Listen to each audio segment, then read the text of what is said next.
সার্ভিসের group C এবং group D এর আপনি চাকরি করতে চান, অথচ আপনি মিড ডে মিল সম্পর্কে কিছু জানবেন না, এটা কিন্তু হতে পারে না। কারণ আপনার গ্রুপ সি এবং গ্রুপ ডি এর জন্য কাজের মধ্যে একটা বিশেষ অংশ রয়েছে, সেটা হচ্ছে মিড ডে মিলের তদারকি করা বা মিড ডে মিলের হিসাবপত্র রাখা বা মিড ডে মিলের বাজার করার বিভিন্ন কাজকর্মগুলো। তো যে কারণে আপনাকে কিন্তু মিড ডে মিল সম্পর্কে প্রশ্ন করবেই, এটা কিন্তু 100%, 100% আপনি ধরে রাখুন যে মিড ডে মিল সম্পর্কে আপনাকে কিন্তু প্রশ্ন জিজ্ঞেস করবেই। এখন মিড ডে মিল ছাড়াও আপনাকে কিন্তু আরও প্রশ্ন করতে পারে গ্রুপ ডি এর, সেই সমস্ত জিনিস নিয়েই কিন্তু আমাদের আজকের আলোচনাটা রয়েছে। আশা করছি আপনারা প্রথম থেকে শেষ পর্যন্ত ভিডিও দেখবেন এবং এই ভিডিওর মধ্য দিয়ে আপনারা অনেক কিছু শিখতে পারবেন, যেগুলো আপনাদের ইন্টারভিউ গিয়ে যে ভয় লাগার ব্যাপারটা যেটা থাকে বা নার্ভাস হওয়ার ব্যাপারটা যেটা থাকে, সেটা আশা করছি অনেকটাই ক্লিয়ার হবে এবং আপনারা নিজেরা কিন্তু উত্তর দেবেন। দেখুন, ইন্টারভিউ জিনিসটা হচ্ছে একেবারে আপনার ব্যক্তিত্ব। আপনি কিন্তু এটা বাইরে থেকে কেউ শিখিয়ে দিল আর সেটা আপনি রোবোটিকের মতো বলে আসলেন, সেক্ষেত্রে কিন্তু আপনার ইন্টারভিউ খুব একটা ভালো হবে না বা আপনার নম্বর কিন্তু খুব একটা বেশি পাবেন না। ইন্টারভিউর এখানে যে প্রশ্নগুলো নিয়ে আলোচনা করা হবে, সেই প্রশ্নগুলোর একটা মডেল অ্যান্সার কিন্তু আপনাকে দেওয়া হবে। এই মডেল অ্যান্সার থেকে আপনি কিন্তু নিজের মতো করে উত্তর দিতে পারবেন। এখন কথা হচ্ছে যে আমি যে উত্তরটা দিচ্ছি, যে এই উত্তরটাই যে আপনি দিবেন সেখানে গিয়ে, এমনটা কিন্তু যেন না হয়। আপনাকে খেয়াল রাখতে হবে যে এই উত্তরগুলো আমার কথাবার্তার মধ্যে যেমন এমনভাবে স্পষ্টতা বোঝা যায় যে আমি আসলে ভিতর থেকে ফিল করে বলছি, এমন যেন না হয় যে কেউ আমাকে শিখিয়ে দিয়েছে। আমরা ছোটোবেলায় যখন পড়া করতাম, যে আমরা যেটা শিখিয়ে যেতাম সেটাই উত্তর দিতাম স্যারের কাছে, ঠিক এরকমটা না। আমরা সেখান থেকে এমনভাবে উত্তরগুলো দেবো যাতে মনে হয় যে আসলে প্রকৃতপক্ষে উনি জানেন এবং মানে আপনি জানেন এবং সেই উত্তরগুলো ঠিকঠাক দিচ্ছেন। দেখুন, গ্রুপ ডিতে বা গ্রুপ সিতে কেন, যে কোনো চাকরির পরীক্ষার ক্ষেত্রে প্রাথমিক অবস্থায়, অর্থাৎ আপনি যখন ইন্টারভিউ কক্ষে প্রবেশ করছেন, তখন প্রথম যে প্রশ্নটা আপনাকে নর্মালি ক্ষেত্রে করা হয় সেটা হচ্ছে যে ইন্ট্রোডিউস ইউর সেলফ, অথবা নিজের সম্পর্কে বলুন। অনেক সময় এমনটাও দেখা যায় যে আপনি নিজের সম্পর্কে না বলে আপনার কিন্তু ওই পরিস্থিতিটা, অর্থাৎ ওই মোমেন্টটাকে কন্ট্রোল করার জন্য বা আপনি যাতে ওই মোমেন্টটাকে কন্ট্রোল করতে পারেন, এই জন্য বোর্ড মেম্বাররা কিন্তু আপনাকে প্রশ্ন জিজ্ঞেস করে যে আপনি কোথা থেকে এসেছেন বা সেখান থেকে এখানে দূরত্ব কত, বা অথবা এরকম প্রশ্ন বলতে পারে যে এখান থেকে আপনি যেখান থেকে এসেছেন সেখানে আপনার পরিবারে কে কে রয়েছে। এসব জিনিসগুলো কিন্তু আপনাকে প্রশ্ন জিজ্ঞেস করতে থাকে। কিন্তু বেসিক্যালি 90% ক্ষেত্রে যেটা দেখা যায় যে প্রশ্ন ইন্টারভিউ কক্ষে ঢোকার পরেই আপনার যে প্রশ্নটা 90% করা হয় সেটা হচ্ছে যে আপনার নিজের সম্পর্কে কিছু বলুন, এই প্রশ্নটা করে থাকে। তো এই যে ইন্টারভিউ কক্ষে প্রবেশ করার পরে আপনার নিজের সম্পর্কে যখন কিছু বলতে বলবে, তখন আপনি কিভাবে বলবেন, বা আপনার নিজের নাম যদি জিজ্ঞেস করে সেক্ষেত্রে কীভাবে বলবেন, এইগুলো কিন্তু একটা মডেল অ্যান্সার আছে, কিন্তু আমি সাজিয়ে দেবো আপনাদের জন্য। আপনারা কিন্তু এটা নিজের মতো করে উত্তর দেওয়ার চেষ্টা করবেন বাড়িতে অবশ্যই। আর আরেকটা কথা বলে রাখছি যে আমাদের কিন্তু ইন্টারভিউ রিলেটেড বিভিন্ন ভিডিও আমরা কিন্তু পরপর আমরা এই চ্যানেলের মধ্য দিয়ে নিয়ে আসব, এবং ফ্রিতে মক ইন্টারভিউ দেওয়ার জন্য আমরা কিন্তু একটা হোয়াটসঅ্যাপ গ্রুপ ক্রিয়েট করেছি, যে হোয়াটসঅ্যাপ গ্রুপে কিন্তু আপনি এড হতে পারেন। ঠিক আছে, হোয়াটসঅ্যাপ গ্রুপে এড হতে পারেন, সেখানে কিন্তু আপনি ফ্রিতে মক দিতে পারবেন এবং অনলাইনে বা আপনি অফলাইনে আপনার ব্যক্তিগত এলাকায় যেগুলো রয়েছে সেখান থেকেও কিন্তু আপনি ফ্রিতে মক দেওয়ার চেষ্টা করতে পারেন, বা বিভিন্ন স্যারের কাছে কিছু টাকা দিয়েও আপনি কিন্তু মক দেওয়ার চেষ্টা করতে পারেন। সেটা আপনার ব্যক্তিগতভাবে রেজাল্টের পরে সেগুলো হবে, কিন্তু বেসিক যে জিনিসগুলো আমাদের জানা দরকার সেগুলো কিন্তু আমরা আজকে আলোচনা করব। আমাদের এই ভিডিও যদি আপনি আরও পেতে চান, তাহলে অবশ্যই আমাদের চ্যানেলটাকে কিন্তু অবশ্যই সাবস্ক্রাইব করবেন এবং ভিডিও নিচে যে লাইক বাটন আছে অবশ্যই লাইক বাটনটা টিপুন। আরেকটা কথা আমি বলে যাচ্ছি যে এই চ্যানেলের যে সমস্ত ভিডিওগুলো রয়েছে সেগুলো একবার জাস্ট দেখে আসুন, তাহলে আশা করছি যে অনেক ইন্টারভিউ রিলেটেড প্রশ্নগুলোই আপনার মধ্যে কিন্তু ক্লিয়ার হবে। এবার দেখুন, ইন্টারভিউ যখন আপনি প্রবেশ করবেন তখন একটা বিষয় আপনাকে প্রথমেই জিজ্ঞেস করা হবে যে আপনার নাম কি। দেখুন, বিষয় হচ্ছে যে আপনার নাম কিন্তু তারা জানে। ভালো করে খেয়াল করবেন যে আপনার সমস্ত ডাটা যেগুলো আপনি ফিল আপ করার সময় দিয়েছিলেন, সমস্ত ডাটা কিন্তু তাদের কাছে রয়েছে। তবু আপনাকে জিজ্ঞেস করবে কি আপনার নাম কি। তখন আপনি আপনার মতো করে আপনার নিজের যে নাম রয়েছে সেই নামটা আপনি সেই সময় উপস্থাপন করবেন বা বলবেন। এখন এই নাম যখন বলা হবে তখন কিন্তু সেখান থেকে একটা প্রশ্ন অন্যান্য স্যার বা সেই স্যারও জিজ্ঞেস করতে পারে যে আপনার নামের অর্থ কী। ঠিক আছে, তাহলে আপনার নামের যখন অর্থ জিজ্ঞেস করবে, আপনার যে নাম আছে সেই নামটা কিন্তু অবশ্যই অর্থ কিন্তু আপনার জানা বাধ্যতামূলক। বেশিরভাগ ক্ষেত্রে কি দেখা যায় যে আপনার নাম যেরকম থাকে বা আপনার নামের অর্থ যেমন থাকে, প্রায় 80 থেকে 90% মানুষের মধ্যে দেখা যায় এই জিনিসটা যে আপনার নামের অর্থ যেরকমটা রয়েছে, আপনার চরিত্র বা আপনার মানে সার্বিক অবস্থান বা ভিতর থেকে যদি আপনাকে দেখা যায়, বাহ্যিকভাবে না দিকে ভিতর থেকে যদি দেখা যায়, বা আপনার নামের সাথে আপনার নাম মানে অর্থের কিন্তু অনেকটাই মিল থাকে, যদিও কিছু মানুষ স্বীকার করতে চায় না, কিন্তু যারা সাইকোলজিস্ট রয়েছেন তারা কিন্তু এই বিষয়গুলো বুঝতে পারেন। তো যে কারণে আপনার কিন্তু নামের অর্থ তেনারা জানা সত্ত্বেও আপনাকে কিন্তু জিজ্ঞেস করতে পারে, এবং এটাও জিজ্ঞেস করতে পারে যে আপনার নামের সাথে আপনার মিল কী কী রয়েছে, এটাও কিন্তু জিজ্ঞেস করতে পারে। আমরা সে নিয়ে পরবর্তীতে আলোচনা করব, অবশ্যই আরও ভিডিও আপনার নিয়ে আসছি।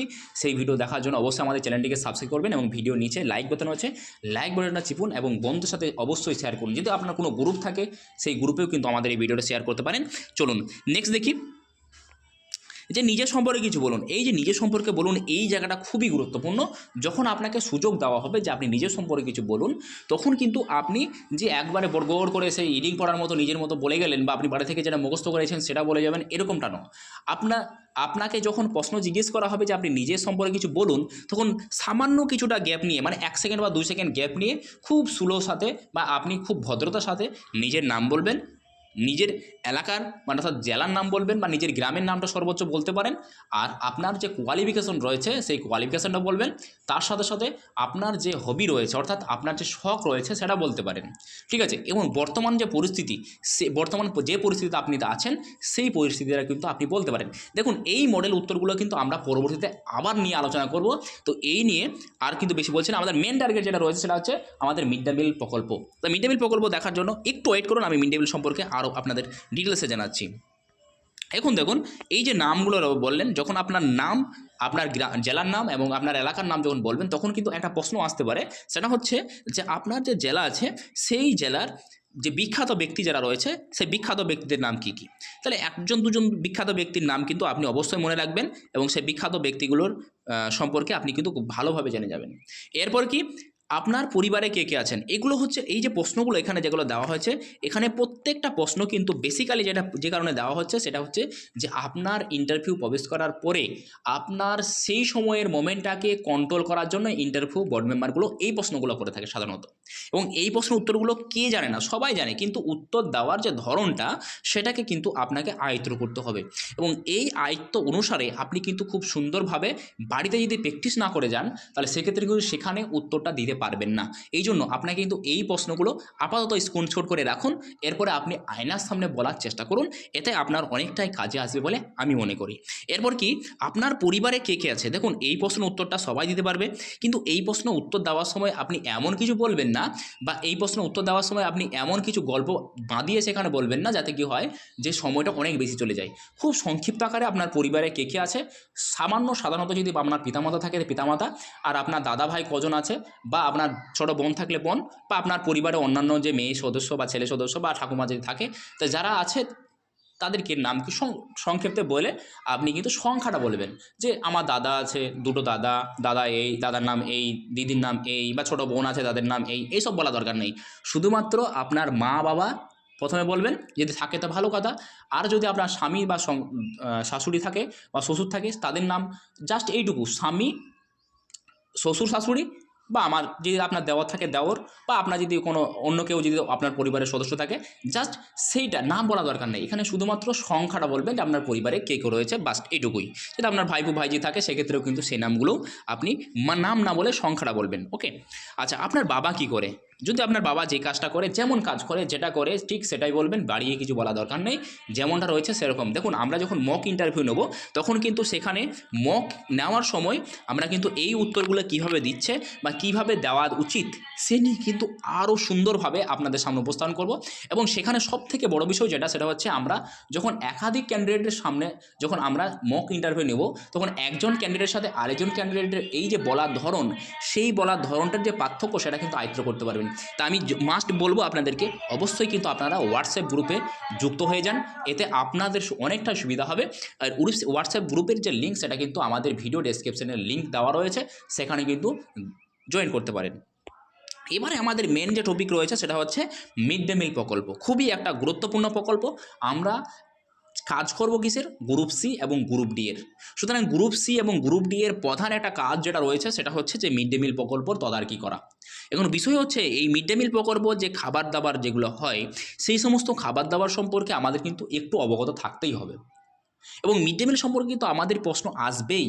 আর এই মিড ডে মিলটা আজকের প্রকল্প নয়, এটা 1995 সালের একটা প্রকল্প। পরবর্তী সময়ে 2001 সালে কিন্তু এটা কিন্তু চালু হয়, কিন্তু প্রকল্পটা শুরু হয়েছিল 1995 সালে। তাহলে আমাদের মিড ডে মিল সম্পর্কে কী প্রশ্ন আসতে পারে? দেখুন, একটা প্রশ্ন উত্তর দিচ্ছি, এই প্রশ্নের মধ্যে সমস্ত উত্তরগুলো এখানে দেওয়া থাকবে। আবার বলছি, রবোটিক উত্তর নয়, কিন্তু আপনি নিজের মতো করে উত্তর বলবেন। আমার যেহেতু এখানে মডেল উত্তর দেওয়া আছে, এই মডেল উত্তর অনুসারে আমি বলছি, আপনি কিন্তু নিজের মতো আয়ত্ত করে নিজের মতো বলার চেষ্টা করবেন। প্রথমত যদি প্রশ্ন আপনাকে করা হয় যে মিড ডে মিল প্রকল্প সম্পর্কে আপনি কি জানেন বা তুমি কি জানো, এরকম তুমি বলবে না, আপনি বলবে। সাধারণত যে এই প্রশ্ন যদি বলা হয় তাহলে আপনি কি বলবেন? প্রথমে দেখুন, প্রত্যেকটা উত্তর দেওয়ার সময় আমি স্যার ব্যবহার করেছি। স্যার, প্রকল্পটি প্রথম 15ই আগস্ট 1995 সালে ভারত সরকার চালু করে। ওকে, এরপরে 2001 সালে সুপ্রিম কোর্টের নির্দেশে সব স্কুলে রান্না করা খাবার দাবার বাধ্যতামূলক করা হয়। এই প্রকল্পের মাধ্যমে ক্লাস 1 থেকে ক্লাস 8 পর্যন্ত সমস্ত ছাত্রছাত্রীদের পুষ্টিকর খাবার দেওয়া হয় এবং এখানে একটা নির্দিষ্ট মেনু থাকে। সেই মেনু মেনে সাধারণত ভাত, ডাল, সবজি বা ডিম বা মাংস ইত্যাদি কিন্তু পদার্থ দেওয়া হয়। এরপরে যদি আরও বলতে চান তাহলে কি বলবেন? যে এই প্রকল্পের যে প্রধান উদ্দেশ্য ছিল সেই সময়, সেটা হচ্ছে কি, যে ছাত্রছাত্রীদের পুষ্টিগুণ বৃদ্ধি করা এবং ছাত্রছাত্রীদের স্কুলের উপস্থিতি বাড়ানো বা উপস্থিতির হার বাড়ানো। এই মিড ডে মিল প্রকল্পটা পশ্চিমবঙ্গ ঠিক কত সালে চালু হয়? পশ্চিমবঙ্গ ঠিক চালু হয়েছিল 2003 সালে। পশ্চিমবঙ্গ কিন্তু এই মিড ডে মিল প্রকল্পটা চালু করে। আর এই মিড ডে মিল প্রকল্পটা প্রথম যে রাজ্যে চালু হয় সেটা হচ্ছে তামিলনাড়ু রাজ্যে। এবং এই মিড ডে মিল প্রকল্প একসময় নাম থাকলেও 2021 সালে এই মিড ডে মিল প্রকল্পের নাম হয়েছে পিএম পোষণ প্রকল্প। পিএম পোষণ প্রকল্প, ঠিক আছে। আর পিএম পোষণ এর ফুল ফর্ম কি? প্রধানমন্ত্রী পোষণ শক্তি নির্মাণ। প্রধানমন্ত্রী পোষণ শক্তি নির্মাণ। তাহলে আপনাকে এখান থেকে কী কী প্রশ্ন জিজ্ঞেস করতে পারে? যে মিড ডে মিল সম্পর্কে কী জানেন কি? তাহলে আপনি সেই সময় উত্তর দিতে পারেন যে মিড ডে মিল প্রকল্প, স্যার, মিড ডে মিল প্রকল্পটি প্রথম চালু হয় 1995 সালে। আর 2001 সালে সুপ্রিম কোর্টের নির্দেশে এটি রান্নাবান্না করে স্কুলে ছাত্রছাত্রীদের ক্লাস 1 থেকে ক্লাস 8 পর্যন্ত ছাত্রছাত্রীদের খাওয়ানোর ব্যবস্থা করা হয়। আর এই মিড ডে মিল প্রকল্পের প্রধান উদ্দেশ্য যেটা ছিল সেটা হচ্ছে যে ছাত্রছাত্রীদের পুষ্টিগুণ বৃদ্ধি করা এবং স্কুলে ছাত্রছাত্রীদের উপস্থিতির হার বাড়ানো। বাস এইটুকু বললেন। এরপরে যদি আপনাকে প্রশ্ন জিজ্ঞেস করা হয় যে এই যে মিড ডে মিল প্রকল্প রয়েছে এটা পশ্চিমবঙ্গ ঠিক কত সালে চালু হয়, তাহলে সেক্ষেত্রে আপনি উত্তর দেবেন কি 2003 সালে। কিন্তু একটা উত্তর দিলেন আর সেখান থেকে সমস্ত উত্তরগুলো দিয়ে দিলেন, এরকমটা যেন না হয়। আপনি মিড ডে মিল প্রকল্প সম্পর্কে বলতে বলেছে, আপনি সর্বোচ্চ মিড ডে মিল প্রকল্পটা কবে চালু হয় আর এর উদ্দেশ্যটা কি, বাস এইটুকু বললেই যথেষ্ট। এরপরে যদি আপনাকে প্রশ্ন জিজ্ঞেস করা হয় যে পশ্চিমবঙ্গ কত সালে চালু হয়, তাহলে সেক্ষেত্রে কিন্তু আপনি তখন 2003 সাল কথাটা উল্লেখ করবেন। এবার যদি বলেন প্রথম কোন রাজ্যে চালু হয়, তখন আপনি বলবেন যে তামিলনাড়ু রাজ্যে চালু হয়। এবারে যদি আপনাকে বলে যে মিড ডে মিল প্রকল্পটার বর্তমান নাম কি, তাহলে সেখন কিন্তু আপনি এই পিএম পোষণ কথাটা উল্লেখ করবেন। এবং পিএম পোষণ যখন আপনি কথা উল্লেখ করছে, তখন যদি আপনাকে আবার জিজ্ঞেস করা হয় যে প্রধানমন্ত্রী পিএম পোষণের পুরো নাম কি বা এটা আসলে কী জিনিস, তখন আপনি বলবেন যে 2001 সালে এই মিড ডে মিল প্রকল্পটির নতুন নামকরণ করা হয়, যার নাম হচ্ছে পিএম পোষণ প্রকল্প বা পিএম পোষণ। এখন যদি বলা হয় যে পিএম পোষণের পুরো নাম কি, তাহলে আপনি বলবেন প্রধানমন্ত্রী পোষণ শক্তি নির্মাণ। ওকে, বোঝা গেল কীভাবে উত্তর দিলাম। অর্থাৎ রোবোটিক ব্যাপার যাতে না হয়, অর্থাৎ এআই যেমন জিজ্ঞেস করলে একটা পয়েন্ট জিজ্ঞেস করলে অনেকগুলো উত্তর দিয়ে থাকে, সেরকম যেন না হয়। আপনাকে ঠিক যে পয়েন্টটা জিজ্ঞেস করেছে, অর্থাৎ যে প্রশ্নটা জিজ্ঞেস করেছে ঠিক সেটার উত্তরে আপনি কিন্তু দেওয়ার চেষ্টা করবেন। ওকে, এখন দেখুন দ্বিতীয় প্রশ্ন কী রয়েছে, যে যদি কোনো ছাত্র মিড ডে মিল বা ছাত্রছাত্রী মিড ডে মিল খেতে না চায়, তাহলে আপনি সেক্ষেত্রে কী করবেন? দেখুন, এটা একটা মডেল উত্তর। আমি দুটো মডেল উত্তর দিচ্ছি, আরও কিন্তু মডেল উত্তর হতে পারে বা আপনি আপনার মতো কিন্তু সাজিয়েও প্রশ্ন উত্তরটা দিতে পারেন। দেখুন, প্রথম কথা হচ্ছে সমস্ত কিছুর একটা জিনিস হচ্ছে, সেটা হচ্ছে সর্বনিম্ন যে ধাপটা, সেটা হচ্ছে ছাত্রছাত্রীদেরকে বোঝানো। তো সেটা বলা হয়েছে যে স্যার আমি তাকে বোঝানোর চেষ্টা করব, তার সমস্যাটা বুঝবো। এখন যদি দেখা যায় যে তিনি তবুও বুঝছেন না, তাহলে সেক্ষেত্রে আমি কি করব, আমার যে ঊর্ধ্বতন শিক্ষকরা রয়েছে তিনাদেরকে আমি সেই বিষয়টা জানাবো। দেখুন, আমি বা আপনি গ্রুপ ডি বা গ্রুপ সিতে চাকরি করতে গেছেন, সেখানে কিন্তু আপনি কিন্তু স্কুলের সর্বসর্বা নন, এই বিষয়টা কিন্তু আপনাকে খেয়াল রাখতে হবে। আর সমস্ত অফিসিয়ালি কাজকর্ম বা সমস্ত পরীক্ষার ক্ষেত্রে একটা বিষয় খেয়াল রাখা হয় যে আপনি ঠিক ঊর্ধ্বতন কর্মীদেরকে নিয়ে ঠিকঠাক কাজ করবেন কিনা, এই বিষয়টা কিন্তু আপনাকে খুব ভালোভাবে খেয়াল রাখতে হবে। সুতরাং এই বিষয়টাকে আপনি উল্লেখ করতে হবে যে আমি এই বিষয়টা ঊর্ধ্বতন কর্তৃপক্ষকে জানাবো এবং তিনারা যে সিদ্ধান্ত নেবেন সেই বিষয়টা আমরা সেটা নিয়ে আমরা কিন্তু পরবর্তীতে এগিয়ে চলবো। ঠিক আছে। বা সমাধান করার চেষ্টা করবো ইত্যাদি প্রশ্ন কিন্তু আপনি উত্তর দিতে পারেন, বা আপনার ইচ্ছা মতো আপনি নিজের মতো কিন্তু একটা উত্তর বানিয়ে উত্তর দিতে পারেন। আপনার যদি কোনো ভালো উত্তর মনে সাজেশন হয় সেক্ষেত্রে কিন্তু আপনি কমেন্ট বক্সে জানাতে পারেন, সেটাও যদি অন্যান্য যারা আছে তারা কিন্তু সেই বিষয়টা দেখে তারাও কিন্তু শিখতে পারে। সুতরাং আপনার মূল্যবান এর থেকে যদি ভালো উত্তর আপনি জেনে জানা থাকেন অবশ্যই কমেন্টে জানান, ঠিক আছে। আচ্ছা, আপনার ভবিষ্যৎ লক্ষ্য কী? দেখুন, প্রত্যেক মানুষের একটা নির্দিষ্ট লক্ষ্য থাকে, তো এখানে আমাদেরও একটা নির্দিষ্ট লক্ষ্য রয়েছে। দেখুন, লক্ষ্য বলতে সাধারণত আমরা যেহেতু যদি কোনো চাকরি সাধারণত মানুষের ক্ষেত্রে, প্রত্যেকের মানুষের ক্ষেত্রে লক্ষ্য থাকে, যার যেরকম লক্ষ্য থাকে সেই সেরকমভাবে উত্তর দিয়ে থাকে বা সেই সেরকমভাবে বলবে। তবে এখানে একটা উত্তর আমি দিয়েছি, সেটা হচ্ছে কি, 3টে উত্তর এখানে দেওয়া হয়েছে মডেল উত্তর, আপনি আপনার মতো করে বলবেন, এটা থেকেও বাইরে গিয়ে, ঠিক আছে, বা এটাও বলতে পারেন আপনার ইচ্ছা মতো। দেখুন, আমরা যেহেতু কোনো চাকরির প্রিপারেশন নিচ্ছি, সুতরাং আপনার এভাবে বলতে পারি যে স্যার, আমার ভবিষ্যৎ লক্ষ্য হলো প্রতিযোগিতামূলক পরীক্ষার মাধ্যমে একটি সরকারি চাকরি পাওয়া এবং সেই দায়িত্ব নিষ্ঠার সাথে পালন করা। এছাড়া আমি চাই যে আমার পরিবারের দায়িত্ব নিতে এবং তাদের জন্য কিছু করতে, বলতে পারেন। অথবা আপনি এইভাবে বলবেন, স্যার, আমার লক্ষ্য হলো নিজেকে নিয়মিত উন্নত করা এবং নতুন কিছু শেখা বা ধীরে ধীরে নিজেকে আরও দক্ষ যোগ্য করে তোলা। বা আপনি এভাবে বলতে পারেন, স্যার, আমার ভবিষ্যৎ লক্ষ্য হলো যে প্রতিযোগিতামূলক পরীক্ষার মাধ্যমে, স্যার, আমার ভবিষ্যৎ লক্ষ্য হলো একটা প্রতিযোগিতামূলক পরীক্ষার মাধ্যমে সরকারি চাকরি অর্জন করা এবং পরবর্তী সময় পরিস্থিতির মাধ্যমে নিজেকে মানিয়ে নিয়ে ধারাবাহিকভাবে উন্নত করা এবং ধারাবাহিক উন্নতির মাধ্যমে নিজেকে যোগ্য স্থানে স্থাপন করা বা যোগ্য স্থানে প্রতিষ্ঠা করা। এইভাবে কিন্তু আপনি উত্তর দিতে পারেন। এছাড়াও আপনার আরও উত্তর দেওয়া যেতে পারে, সেটা হচ্ছে যে স্যার, আমার লক্ষ্য হলো যে দেশের বা আমি যে সমাজে বসবাস করি সেখানে অবস্থান করে সেখানে সার্বিক মানুষের উন্নয়ন করা, ইত্যাদি প্রশ্ন কিন্তু আপনি দিতে পারেন। বা আপনার যদি আরও কোনো ভবিষ্যৎ লক্ষ্য থাকে সেইভাবেও কিন্তু দিতে পারেন। প্রত্যেকটি মানুষের ভবিষ্যৎ লক্ষ্য কিন্তু আলাদা আলাদা রয়েছে, সুতরাং আপনি আপনার মতো সাজিয়ে নিতে পারেন। যে একটা মডেল উত্তর এখানে দেওয়া হলো, আপনি আপনার মতো সাজিয়ে উত্তর কিন্তু দিবেন। এখন প্রশ্ন হচ্ছে, পরের প্রশ্ন, যে আপনি কি কখনো মিথ্যা কথা বলেছেন? দেখুন, এই প্রশ্নটা খুবই গুরুত্বপূর্ণ প্রশ্ন, কারণ এখানে আপনার সত্যতা যাচাই করা হবে যে আপনি মিথ্যা কথা বলেছেন কিনা। তো এই জন্য কিন্তু আপনাকে ডাইরেক্ট বলা যাবে না যে কোনো মানুষ মিথ্যা কথা বলে না, এমন কিন্তু নয়। আবার কোনো মানুষ যে মিথ্যা কথা বলে এরকম কিন্তু নয়। এই জন্য আপনাকে এই প্রশ্নটা থেকে একটু বেরিয়ে এসে নিজের মতো একটা উত্তর দিতে হবে। সেটা কি, যে স্যার, আমি সবসময় সত্য বলার চেষ্টা করি। যদি কখনো আমার ভুলের মধ্যে দিয়ে মানে ভুল কোনো কারণে বা কোনো ভুল ইনফরমেশনের কারণে মিথ্যা বলে থাকি, তাহলে পরবর্তী সময়ে সেটা কিন্তু আমি সংশোধন করার চেষ্টা করি। এই প্রশ্নের উত্তর কিন্তু এইভাবে দিতে পারেন। আপনি ডাইরেক্ট কখনোই বলতে পারেন না যে স্যার, আমি কখনো মিথ্যা বলিনি, অথবা কখনো এটাও বলতে পারেন না যে স্যার, আমি কখনো মিথ্যার প্রশ্রয় নিইনি। তো কথা হলো, মানুষ মাত্রই সমস্যা যে কোনো কারণে হয়তো বা মিথ্যা হতেই পারে, অথবা কেউ হয়তো আছেন যার মিথ্যা বলেনি না। তা আপনি আপনার মতো কিন্তু সাজিয়ে উত্তর দিতে পারেন, অথবা আমি যেটা উত্তর দিলাম এইভাবে কিন্তু সাজিয়ে লিখতে পারেন বা বলতে পারেন। ওকে, এরপরে দেখুন, আপনি কি কখনো ব্যর্থ হয়েছেন? অবশ্যই। আমরা যেহেতু প্রতিযোগিতামূলক পরীক্ষায় রয়েছে, সুতরাং আমাদের প্রতিযোগিতামূলক পরীক্ষাতেও আমরা অনেক সময় ব্যর্থ হয়। আর যদি আপনি ব্যর্থ না হয়ে থাকেন, তাহলে সেই মতো আপনি বলবেন যে আপনি ব্যর্থ হয়নি। বা আপনার বাস্তব জীবনে কোনো ঘটনা যদি মনে হয় যে আপনি ব্যর্থ হয়েছেন, তাহলে অবশ্যই সেই ব্যর্থর কথার উল্লেখ করবেন। আর যদি মনে হয় যে না, আপনি ব্যর্থ হননি, তাহলে ব্যর্থর কথা বলবেন না।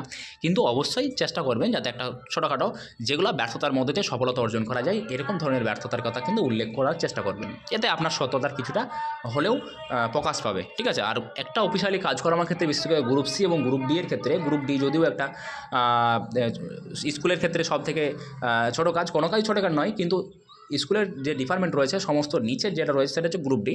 সুতরাং সেখানে কিন্তু আপনারা সবসময় সৎ এবং সততার সাথে নিষ্ঠার সাথে কিন্তু কাজ করতে হবে। এই জন্য কি, যে এখানে আপনি এমন কোনো উত্তর দিবেন যাতে কী হয়, সেই ব্যর্থতাটা আপনার পজিটিভ দিক দিয়ে যায়। যেমন এখানে কয়েকটা উত্তর দেখুন আমার দিয়েছি, যে স্যার, হ্যাঁ স্যার, আমি অভিজ্ঞতা থেকে শিখে নিজেকে উন্নত করার চেষ্টা করি। বা স্যার, আমি এখন অভিজ্ঞতাতে নতুন, আমি নিজেকে যে কারণে বিভিন্ন কম্পিটিটিভ চাকরি পরীক্ষার ক্ষেত্রে আমি অনেক সময় ব্যর্থ হয়েছি, এরকম বলতে পারেন। বা এরকমভাবে বলতে পারেন যে আমার অভিজ্ঞতা রয়েছে, কিন্তু মাঝে মাঝে দেখা যায় যে নতুন কোনো জায়গায় গিয়ে আমি সেই পরিস্থিতিটাকে সেইভাবে সামাল দিতে না পারার কারণে সাময়িক কিছুটা ব্যর্থ হলেও পরবর্তী সময়ে বিভিন্ন স্যার বা বিভিন্ন মাধ্যম দ্বারা আমি সেটাকে জেনে আমি সেটাকে সবল বা সেটাকে উন্নত করার চেষ্টা করি। এসব কিন্তু উত্তর কিন্তু আপনার ইচ্ছে মতো দিতে পারেন। ওকে, এবার দেখুন, আপনার মধ্যে কী কী পরিবর্তন দরকার। একেবারে যদি কোনো ইম্পর্টেন্ট প্রশ্ন যদি থাকে জীবনের, সেটা হচ্ছে ঠিক এটা, ঠিক আছে। ইম্পর্টেন্ট প্রশ্নর মধ্যে এটা কিন্তু রয়েছে, ঠিক আছে। অবশ্যই আপনার মধ্যে কী কী পরিবর্তন দরকার। দেখুন এই প্রশ্নটার উত্তর অবশ্যই খুব ঠান্ডা মাথায় ভালোভাবে দিতে হবে, কারণ হচ্ছে এটাতে আপনি রিক্রুট হবেন কি হবেন না সেটার উপর নির্ভর করবে। তো অবশ্যই আপনার কিন্তু এটাকে খুব সুন্দরভাবে দিতে হবে যাতে আপনার পজিটিভ দিক সেখানে উপস্থিত হয়। দেখুন এই উত্তরটা আপনি কীভাবে দেবেন, স্যার আমি আমার কমিউনিকেশন স্কিল আরও উন্নত করতে চাই যাতে নিজেকে আরও ভালোভাবে প্রকাশ করতে পারি, একটাও দিতে পারেন। আর কি দিতে পারেন, স্যার আমার মনে হয় যে কাজের ব্যস্ততার মধ্যে নিজের স্বাস্থ্য রুটিনের দিকে আরও বেশি নজর দেওয়া দরকার। আমি চেষ্টা করছি যে যেন কাজের চাপের মধ্যেও সময় মতো খাওয়া দাওয়া বা শরীরচর্চা নিয়মিত বজায় থাকার চেষ্টা করতে পারি। তো এই প্রশ্নগুলো দিতে পারেন। বা আরও দিতে পারেন এইভাবেই যে স্যার আমি আজ আমার বর্তমান যে অবস্থান আছে এখান থেকে আরও উন্নত জায়গায় প্রতিষ্ঠিত হয়ে আমি নিজেকে একজন সমাজের সুষ্ঠু স্বাভাবিক আদর্শ মানুষ হিসাবে প্রতিষ্ঠিত করতে চাই। বা আমি যেটা বলতে পারেন যে আমি আজকে যেখানে অবস্থান করছি এই অবস্থান থেকে নিজেকে উন্নত করে যে আমি আমার পরিবর্তন এবং আমার সমাজের পরিবর্তন করতে চাই। আপনার ইচ্ছা মতো আপনি যে কোনো উত্তর দিতে পারেন, সমস্ত উত্তরই কিন্তু এখানে অ্যাপ্রুভ হবে। মানে আপনি ইন্টারভিউ মানে একটা জিনিস খুব ভালোভাবে খেয়াল করবেন যে আপনি যেটা বলছেন সেটা ঠিক বা আরেকজন যেটা বলছে সেটা ভুল, এরকমটা নয়। ইন্টারভিউ মানে হচ্ছে আপনি সেই সময় কমিউনিকেশনের মাধ্যমে তিনাদেরকে কতটা বোঝাতে পারছেন যে আপনি সৎ রয়েছেন, এইটাই হচ্ছে ইন্টারভিউ। যদি এই পার্টটাকে আরও সুন্দরভাবে শিখতে চান তাহলে সেক্ষেত্রে কিন্তু অবশ্যই আমাদের সাথে যুক্ত হন এবং আমাদের যে ইউটিউব চ্যানেল রয়েছে অবশ্যই ইউটিউব চ্যানেলটাকে আপনি কি সাবস্ক্রাইব করে রাখেন এবং আমাদের যে হোয়াটসঅ্যাপের যে লিঙ্ক রয়েছে অবশ্যই আপনি হোয়াটসঅ্যাপে যুক্ত হন। আমরা লাইভ ক্লাসের মধ্য দিয়ে আপনার কিন্তু ইন্টারভিউ ব্যবস্থা করব। এবং যদি আপনি চান যে আপনার যদি আমাদের মুর্শিদাবাদ জেলার কাছাকাছি হন বা মুর্শিদাবাদ জেলায় আমার যেখানে আমি ইন্টারভিউ মক করাবো সেখানে যদি কাছাকাছি হন আপনি ফ্রিতে এসে আমাদের এখানে কিন্তু মকটি দিতে পারেন। ঠিক আছে, একদম সম্পূর্ণ ফ্রিতে। আমরা ইন্টারভিউ রিলেটেড আরও অনেক প্রশ্ন কিন্তু আপনাদের জন্য উপস্থাপন করব সামনে খুব নিকটেই। এবং আমি জানি যে জনই আপনি মানে কমেন্ট করবেন এখানে যে আমি এত নম্বর পেয়েছি, আমি ইন্টারভিউ মক টেস্ট করবো কিনা বা ইন্টারভিউ প্রিপারেশন নেবো কিনা। এই প্রশ্নে কিন্তু আমি দেখছি যে আমার যতগুলো ভিডিও রয়েছে প্রত্যেকটা ভিডিওর নিচেই কিন্তু এই কমেন্টগুলো আসছে। আমি আপনাদের বলছি যে একটা জিনিস মনে রাখবেন, এখানে যেই স্যার বলছে বা আমি বলি আরেকটা স্যার বলুন বা আরেকটা স্যার বলুন যেই বলুন, সে কিন্তু এসএসসির বোর্ড মেম্বারের কেউ নন বা সে ইন্টারভিউ কাট অফ তৈরি করবে না। এই বিষয়টা আপনাকে খেয়াল রাখতে হবে। আমি হয়তো বলে দিলাম, আপনি ধরুন সাপোজ যে 35 বা 36 পেয়েছেন, খুব ভালোভাবে খেয়াল রাখবেন যে গ্রুপ ডিতে আপনি 30 পেয়েছেন, ভালো করে খেয়াল করবেন। আমি আপনাকে বলে দিলাম যে আপনি ইন্টারভিউ ডাক পাবেন, খেয়াল করবেন ভালো করে। এবার আমি আপনাকে বলে দিলাম ইন্টারভিউ ডাক পাবেন আপনি। এখন আপনি ইন্টারভিউ ডাক পেতেও পারেন না পেতে পারেন, সেটা আপনার ব্যাপার। আরেকটা স্যার সেই ইন্টারভিউর কাট অফ যখন তৈরি করছে সে তখন বলছে যে মোটামুটি ধরেন যে তাদের 35 নম্বর আছে তারা ইন্টারভিউ ডাক পেতে পারে না পেতে পারে, সে তার মতো বলছে। এবার আমি যদি বলি যে না 40-এর মধ্যে যে 39 পাবে সে ইন্টারভিউ ডাক পাবে, তাহলে আমি আমার মতো বলছি। এখানে কিন্তু কেউ জানে না কত ইন্টারভিউ কাট অফ যাবে। সুতরাং আমি যেটা বলবো যে আপনি যে নম্বরটা পেয়েছেন, যত পেয়েছেন মোটামুটি 30-এর উপরে যারাই আছেন 35, 36, 37, 38 যাদের নম্বর আছে 100% নিজের ওপর ভরসা রাখুন এবং ইন্টারভিউর জন্য প্রিপারেশন নিন। ঠিক আছে, ইন্টারভিউ কিন্তু দেখবেন আমি বলে রাখছি 2016 সালের প্ল্যান যদি আমরা দেখেন, যদি 16 সালের কথা যদি আপনি দেখেন তাহলে সেক্ষেত্রে একটা জিনিস খেয়াল করবেন যে একজন 42 নম্বর পেয়েছে। ঠিক আছে, একজন 42 নম্বর পেয়েছে 45-এর ভিতরে, মানে 45 + 5 মানে ইন্টারভিউ 5 নম্বর নিয়ে 42 নম্বর পেয়েছে টোটাল। এই 42 নম্বর পেয়ে কেউ চাকরি পেয়েছে, কেউ ওয়েটিং লিস্টে 1 নম্বর আছে, কেউ ওয়েটিং লিস্টে 2 নম্বর রয়েছে, কেউ ওয়েটিং লিস্টে 3 নম্বর রয়েছে, কেউ আবার ওয়েটিং 4 নম্বর 5 নম্বরে রয়েছে। এই যে একই নম্বর, এটাতেও দেখবেন একই জিনিস ঘটবে যে একই নম্বর পেয়েছে কিন্তু সে 1 নম্বর পেয়ে চাকরি করছে কেউ, আবার কেউ ওয়েটিং লিস্টে রয়েছে। কারণ এখানে নেগেটিভ নম্বর নাই। আর ইন্টারভিউতে সবাই মোটামুটি একটা অ্যাভারেজ নম্বর পাবেই। 5 নম্বরের ভিতরে 3 নম্বর সবাই মোটামুটি ধরে রাখেন যে 3 নম্বর পাবে মোটামুটি কথা বলতে পারলে। তাহলে আপনার কিন্তু সেই জন্য বলছি ইন্টারভিউ চেষ্টা করবেন যে 3.5 নম্বর যদি পেয়ে যান আপনি, তাহলে সেক্ষেত্রে কিন্তু অনেকটা এগিয়ে যাবেন। সুতরাং ইন্টারভিউর জন্য খুব ভালোভাবে প্রিপারেশন নেন। আর ভালোভাবে প্রিপারেশন নিতে গেলে আপনি নিজে ঘরে বসে নিতে পারেন, অথবা বই কিনে নিতে পারেন, অথবা যে কোনো স্যারের কাছে নিতে পারেন, অথবা আমাদের কাছে ফ্রিতে নিতে পারেন। যেটা আপনার সুবিধা হবে সেটা কিন্তু আপনি করতে পারেন। আর অবশ্যই আমাদের চ্যানেলটিকে অবশ্যই সাবস্ক্রাইব করে রাখবেন। আর বিশেষ করে আমি একটা জিনিস খেয়াল করছি যে ভিডিও কিন্তু অনেক ভিউ হচ্ছে কিন্তু লাইক আপনারা দিচ্ছেন না। অনেক ভিউ দেখছি আমি, আমার যে চ্যানেলের যে সাবস্ক্রাইবার বর্তমানে সেখান থেকে ভিউ সংখ্যা প্রায় 10 গুণ 15 গুণ কিন্তু সেখানে সাবস্ক্রাইবার খুবই কমই রয়েছে। ওই জন্য আমি বলবো যে সাবস্ক্রাইব করলে আমার নিজের একটা মোটিভেশন বাড়ে। সেখান থেকে আমি সকলকে রিকোয়েস্ট করবো যে অবশ্যই চ্যানেলটিকে সাবস্ক্রাইব করে রাখুন এবং বন্ধুদের সাথে অবশ্যই এই যে ইনফরমেশন আজকে দিলাম এটা কিন্তু আপনি অবশ্যই শেয়ার করুন, যাতে তারাও খুব সুন্দরভাবে এই বিষয়গুলো জানতে পারে এবং ইন্টারভিউ সম্পর্কে অভিজ্ঞ হতে পারে। ঠিক আছে, ধন্যবাদ। আজকের ভিডিও পর্যন্ত। আমাদের পরবর্তী ভিডিও অবশ্যই বিভিন্ন দিবস সম্পর্কে নিয়ে আসছি। তো আপনারা কিসের উপরে ভিডিও চান সেটা অবশ্যই কমেন্টে জানাবেন। পরবর্তী ভিডিও খুব তাড়াতাড়ি আসছেন। ধন্যবাদ।